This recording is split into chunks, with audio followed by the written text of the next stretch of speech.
E a escalada dos conflitos entre Israel e Irã levanta uma preocupação também a respeito das relações entre os países envolvidos, as relações globais entre todos os países, em especial do Oriente Médio. Para entender os impactos dos diversos ataques neste terceiro dia de conflitos, nós vamos conversar com o coordenador de Relações Internacionais da Stand With Us Brasil, Augusto Lerner.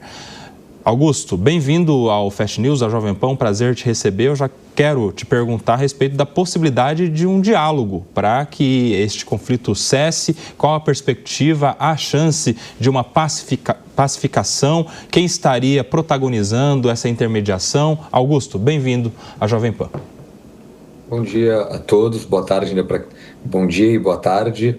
Essa chance agora de acontecer um diálogo não de paz entre Israel e Irã, que isso é impensável no momento, mas sim uma possibilidade de um cessar-fogo entre israelenses e iranianos, sendo mediado, quem sabe, pelos Estados Unidos, que já estava em negociações sobre o programa nuclear iraniano, é uma possibilidade, sim, que pode vir a acontecer, principalmente através do governo iraniano, já demonstrou através do seu ministro de Relações Exteriores, já deu declarações que se Israel cessar os ataques a alvos militares no Irã, o Irã também vai cessar os ataques contra Israel, e isso já seria uma possibilidade para chegar a um cessar-fogo, mas acho que nesse momento a gente vê, a partir do início dos ataques israelenses aos alvos militares, cientistas nucleares, e também alvos de instalações nucleares iranianas a partir da noite de quinta-feira aqui no Brasil, na sexta-feira de madrugada no Oriente Médio. Eu não vejo como a possibilidade de Israel, sim, aceitar uma possível cessar-fogo nesse momento, por uma série de fatores. Primeiro, porque Israel deu um golpe muito forte militarmente no Irã, que o Irã esperava um ataque já israelense. É importante a gente trazer essa informação, mas não esperar. Mas mesmo esperando um ataque, ele não conseguiu se precaver da potência do ataque israelense que aconteceu.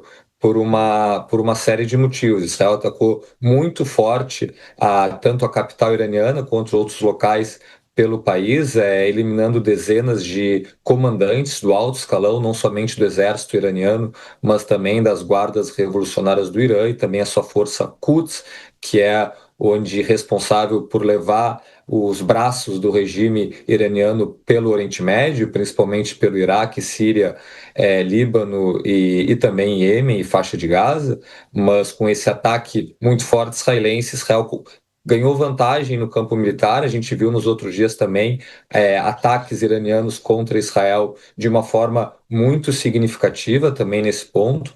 Eu estava acompanhando hoje de manhã o noticiário, e uma informação que eu acompanhei é bastante lúcida, que diz que nem o Hamas nem o Hezbollah, em mais de quase 2 anos de guerra contra Israel, principalmente após o 7 de outubro, conseguiram danificar e atingir alvos civis israelenses como o Irã fez nesses 2 dias. Então foi uma resposta sim, iraniana muito forte, mas a gente vê sim o Irã com uma possibilidade de chegar a um cessar-fogo. Israel hoje em dia não, por 2 motivos. Primeiro, porque ainda tem muitos alvos a serem atacados não somente na questão militar iraniana, mas também, principalmente, que é o objetivo que Israel deu início a essa guerra contra o Irã, que é alvos para eliminação por completo de alvos que seriam ligados a enriquecimento de urânio, que tem como Irã um discurso de uma construção de uma arma nuclear. Israel tem como seu principal objetivo nesse conflito a não deixar que o Irã atinja esse objetivo. Augusto, a grande expectativa por uma solução desse conflito envolve alguns outros países também, como, por exemplo, Estados Unidos, que seria ali o interlocutor de prestígio de Israel, por outro lado, a Rússia, que seria a interlocutora de prestígio do Estado iraniano. Houve, inclusive, notícia de uma ligação entre o presidente Donald Trump e o Vladimir Putin da Rússia ontem, uma ligação de mais de 50 minutos. Você acredita nessa interlocução entre esses países para alcançar uma solução, um consenso do conflito?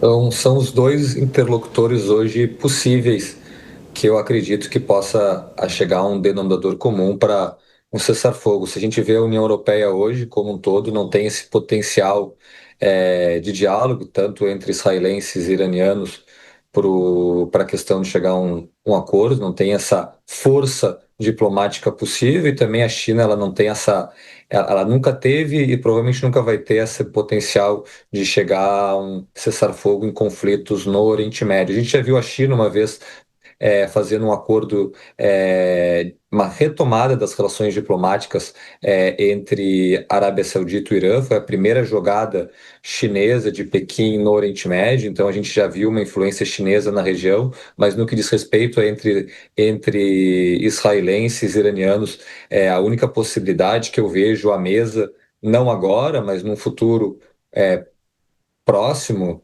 seria sim entre norte-americanos, devido à influência dos Estados Unidos, de Washington com Jerusalém, com o governo israelense, o governo do Trump dos Estados Unidos, e também a influência que tem o regime russo de Vladimir Putin com o regime iraniano de Massoud Pezeshkian, que é o atual presidente iraniano, e também ao Ayatollah Ali Khamenei, que seria uma possibilidade. Mas a gente vê a Rússia também, por outro lado, muito enfraquecida no campo da diplomacia por causa da guerra, da invasão do exército russo contra a Ucrânia. Então, com essa questão, a gente vê uma Rússia muito enfraquecida, criticando também Israel por ter atacado o Irã, mas ao mesmo tempo a Rússia fez e faz um ataque também contra a Ucrânia. Então a gente vê a Rússia sem um discurso muito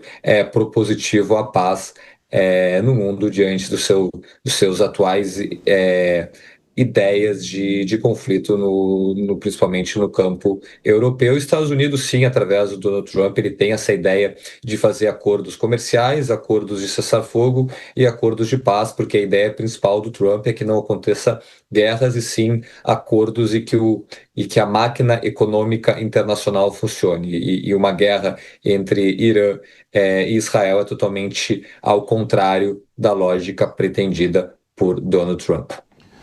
Tá, e conversamos aqui com Augusto Lerner, que é coordenador de Relações Internacionais da Stand With Us Brasil, nos ajudando a entender melhor as relações entre os países todos que possam contribuir de alguma maneira para a construção de um consenso entre Israel e o Irã. Muito obrigado, viu, Augusto? Sempre um prazer te receber aqui na Jovem Pan. Obrigado, prazer e um bom domingo a todos.